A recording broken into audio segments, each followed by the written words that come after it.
unboxing of A Most Dangerous Time, Japan in Chaos, 1570 to 1584. This is published by Multiman Publishing, and the designer is Tetsuya Nakamura. You might remember him from an earlier video that I did from his Fire in the Sky, the Great Pacific War. This is a strategic level game of the Pacific War, World War II, Pacific Theater, I should say. And this is a strategic level game covering Japan from 1570 to 1584. And it's something I've always been somewhat interested in, of covering all the major periods of conflict throughout time, and especially at a strategic level to get that perspective. And there's not a lot of strategic level games covering Japan and its history. Another one that I have is Warriors of Japan, again, another Multiman Publishing. This is A Country in Flame from 1335 to 1339, not a very big period. And this one, is, 14 years. So there's not a lot of games out there, at least in published in English, I should say, that are covering Japan in a strategic sense. So I always kind of keep my eye out for these games. This one's not in shrink because I got this from Noble Knight as part of their recent sale, or 25th anniversary sale. But I've always kind of had my eye on this one because this is a very interesting designer and it's an interesting topic to me. So let's take a look here. Dump everything over when I look at the back of the box. You get an example of the map, and some people, it's a point-to-point map. It's not necessarily a card-driven game. There are cards, but I think it's more of a chit pull game. Some people have complained that the map's a little dark, but it is a point-to-point map. You have cards, you have chits, counters. Complexity is medium. Solitaire suitability is medium on a low, medium, and high scale. You get a 22 by 34 map board. Well, it's going to be paper. 2.5 counter sheets, 110 playing cards, 1 rule book, 3 scenarios, and 8 dice. Scale is 6 months per turn. Players 2, but includes variants for 3 or 4 players. That's one of the interesting things about Japanese history, especially during the samurai period. The ebb and flow of alliances and loyalties kind of waxes and wanes a lot. So that's always an interesting period, and how the different loyalties can change. Unit scale, 1,000 men per strength point. Playing time, 4 hours to 20 hours. Awesome. So let's get into the box itself here and take a look at this. There is the dice. And I assume everything is as it was when it was in shrink. I usually don't run into too much of a problem with games from Noble Knight. They're not without issue, but I haven't had that many. I know others might have had that. Here's your packing list from Multiman Publishing. Here's the cards. We'll take a look at those in a second here. Here is the rule book, and then here is the map. Let's get everything out, then we'll take a look at it in a little bit more detail. And here are the counters. So let's start with the counters here. They are dual-sided, but you have like this betrayed thing on here. Now I did read, I think I was reading on BGG, that there are some errata. I need to probably find those, and there might have been some errata that were associated with the counters. If you know of those, please put it in the comments below. That might help me out as I go into this, or anybody else that's watching this video might help them out as well. Just think about that. So there are the counters. Not especially thick. I think these are some typical Multiman Publishing for that time period. This is 2008. And with Nakamura's other designs, I'm not sure if they were originally published in Japanese or in China or in other locations. I think some of his designs were, or it had been in other magazines. Maybe, I think he's even done some for Victus. But this is the Multiman Publishing edition of this, if there are more than one. There's a leader counter. That's one of the primary leaders of this time period. Nubunga. pronouncing that wrong, of course.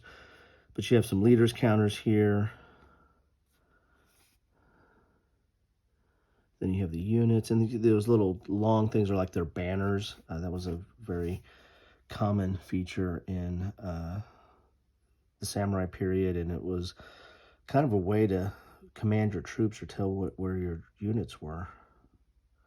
So double-sided there. So you have that you have the half sheet, a full sheet, and then another full sheet, which this one looks like it's mostly markers or administrative type counters that you would have there. Ooh, the iron ship, look at that. All right, so now let's get to let's look at the map. I'm doing everything backwards today. Normally, I start with the rule book and I page backwards through it because that is what I am apt to do. But I'm going all backwards on you today. Fold this out.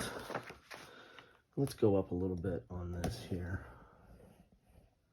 so you get a little bit better view of the map here. So you have a turn track down here. This is your years, so this is probably going to be the turns.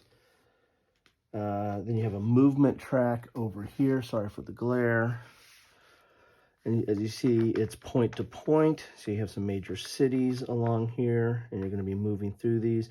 I imagine these might be castles. Castles were a big thing during this period. I'm thinking that these star fortress type situations, normally those are fortresses on other maps, so I imagine those might be castles, but I could be wrong there. Interesting that it is certain ones are listed where you can read it from this direction, and certain ones where you can read it from this direction. Like these are upside down, so it's for people playing on that side of the board. So this is Oda's side of the board, and those are the other factions. He fought multiple factions during this time period. Looks like you got a place for the cards, or maybe that's a holding box, not certain. But you have these movement track on both the top and the bottom, or on both sides, I should say. So there is a view of the map. Now let's take a look at the rule book here. And I gotta start from the back, right? So here's the different factions. So here's the Oda faction, and then the anti-Oda faction, which is comprised of different factions in there. I'm not sure what this chart tells you, but I will learn it.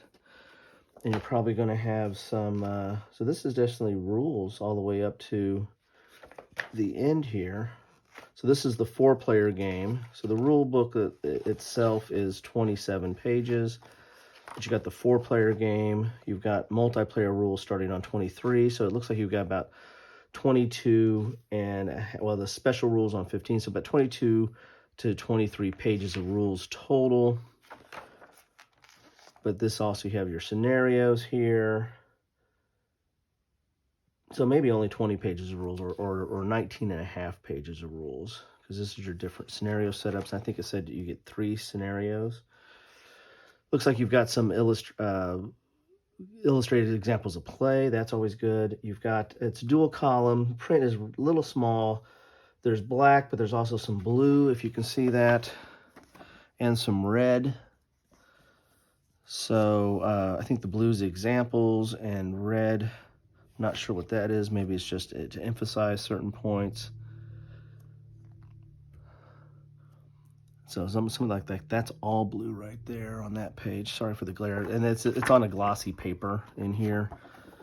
Here's combat.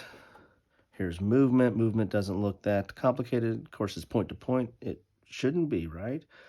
Negotiation and betrayal. As I said, there's the flipping of sides, and during this period is legendary. So there's always has to be rules on that. You have exile, event cards, lines of communication, and then your sequence of play. Then you have some game terms. And then you have an explanation of like the components and the map and the like. So that is the rules. Let's look at some of the cards here. And I do need to read up on some of how the card play comes in. I think it's kind of an event type based thing.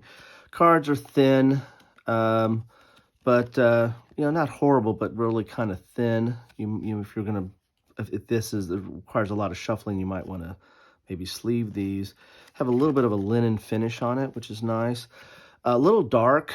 I actually find the cards a little bit darker than the map itself, but I mean the font, you can at least read that, but it's it's a little dark. It tells you when you can play it and then what the effect is.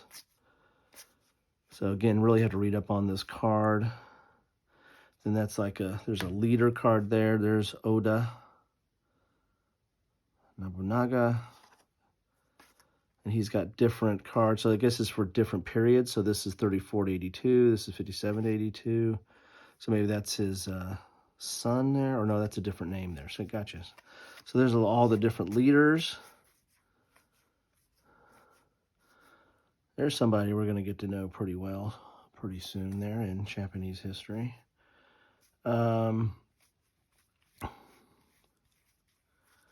So quite a few leaders there. That's kind of cool. They have their own leader cards. Then you have some setup cards here. That's interesting how that works. And then you have a combat sequence. So you kind of have some of your rules, but if you can see there, that is really small.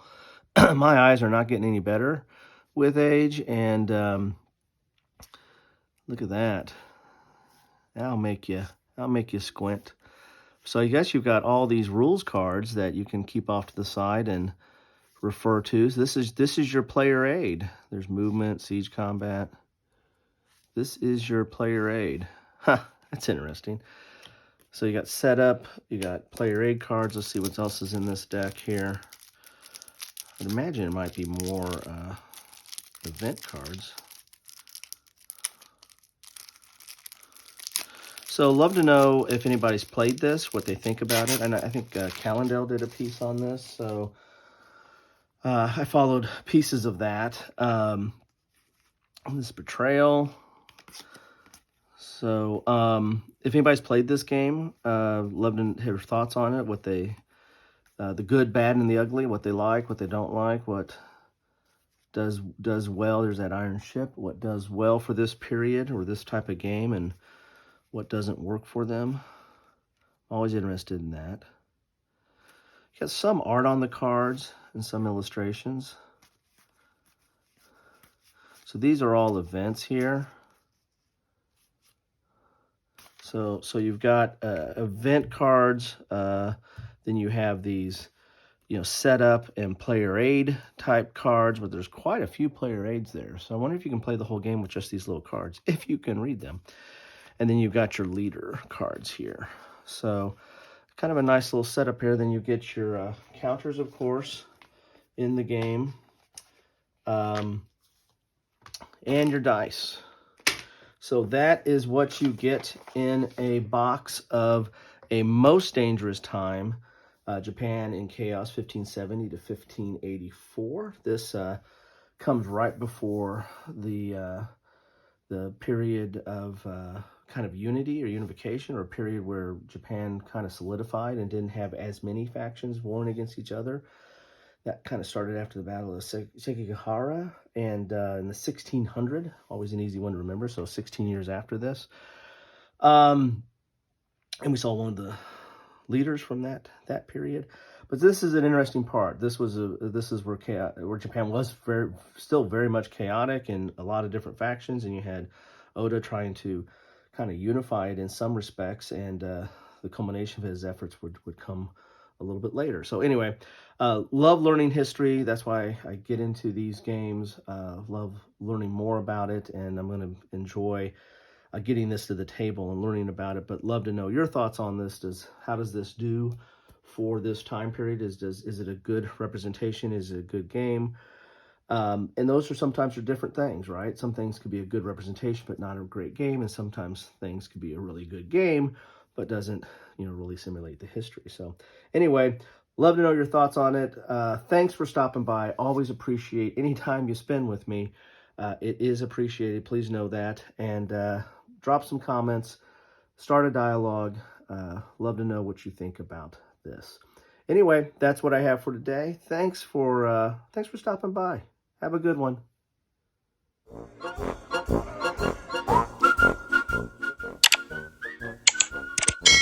Thanks for watching.